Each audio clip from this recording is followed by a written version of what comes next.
Hey guys, what's up? Crazy Puerto Rican here today to review the Marvel movie Ant-Man. Now, this movie came out last Friday, and I watched it on Thursday because it came out here in Puerto Rico a little bit earlier, like a day earlier. Yeah, of course, a day earlier.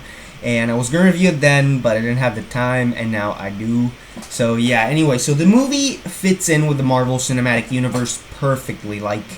It has its good and its bad. Sorry, the story is about this guy Scott Lang who is in prison because he would basically get into places, not hack, get into places that were virtually impossible to get in.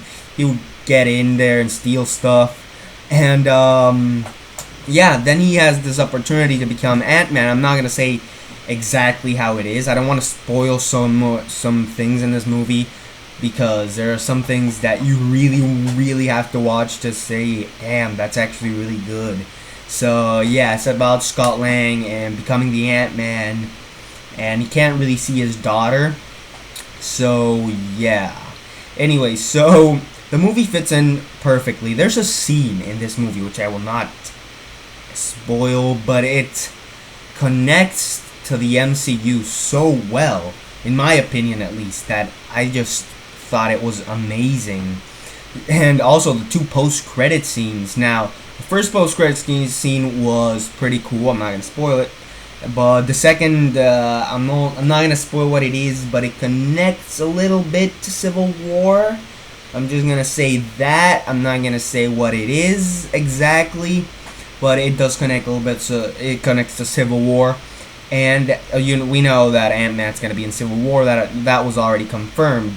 So yeah. Also, there's someone who gets mentioned who is supposed to be in Civil War. So just if you haven't watched it, watch out for that one. It's near the end though, so you gotta be careful because they don't mention the name of that person, but they sort of hint at him. So yeah.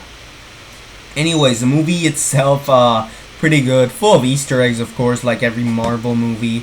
Now we have to wait until Civil War for the next MCU, but the next superhero movie is Fantastic Four, which is in like 2 weeks, so I'm not mad.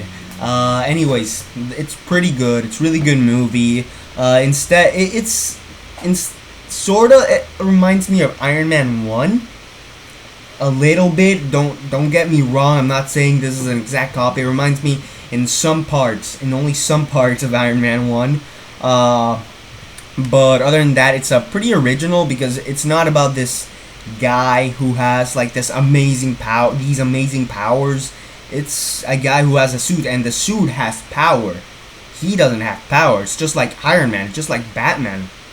Hell, Batman's suit, he has a lot of gadgets, but it doesn't have really that much power, like Iron Man. The suit has the power. He has to learn how to use it, and it has a couple of funny parts here and there. The movie, yeah, it's really good, and I love it. I love that of people who don't really have the power, like Captain America.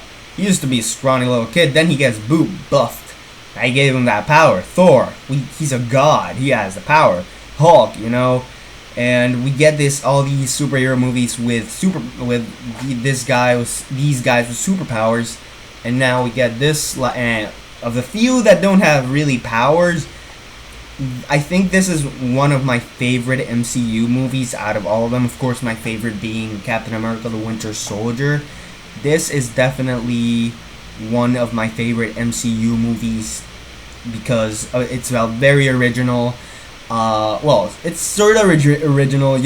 I say it's original because we don't really see guys who just transform into ants and be a hero.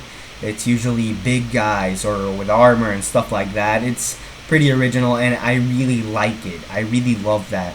So yeah, if you haven't seen Ant-Man, go watch it. Definitely good. And yeah, leave your comments below. Remember to subscribe. Later, guys.